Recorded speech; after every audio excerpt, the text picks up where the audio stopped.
car that's standing on end, half buried in the ground, with a trunk full of explosives. Just another day at the office. All right, this is freeway speed. 100 loads of binary explosive in the truck, rear end collision. In 3, 2, 1.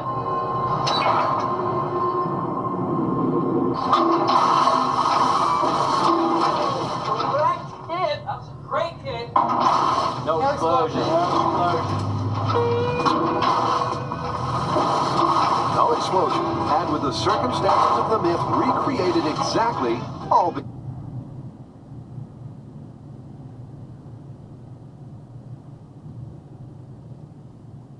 I love my buddy.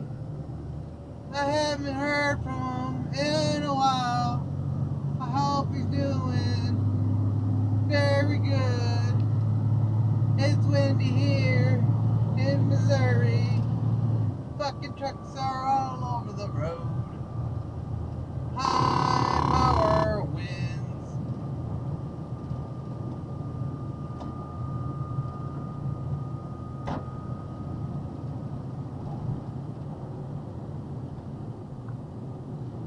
yet at 90 degrees, the damning conclusion is quick to follow. We wanted to create a crash at freeway speed. I think we did one better. Why? Because that car's buried into the ground. It had nowhere to go. That means it absorbed all the energy of the collision. Still, no explosion. This myth is busted. Under normal circumstances, the myth is busted. But can the impact from a fender bender ever initiate an explosion under any circumstances? To find out, this story is getting supersized. I think we need more speed.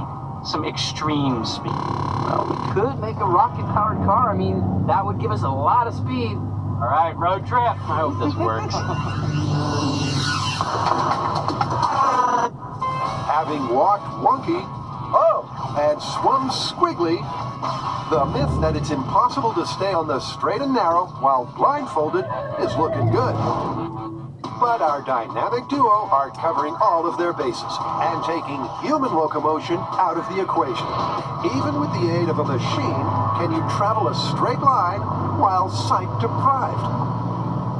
Some blindfolded driving. Should we get to it? I think so. This test is really simple. Once again, we're going to use blinders and hearing suppression.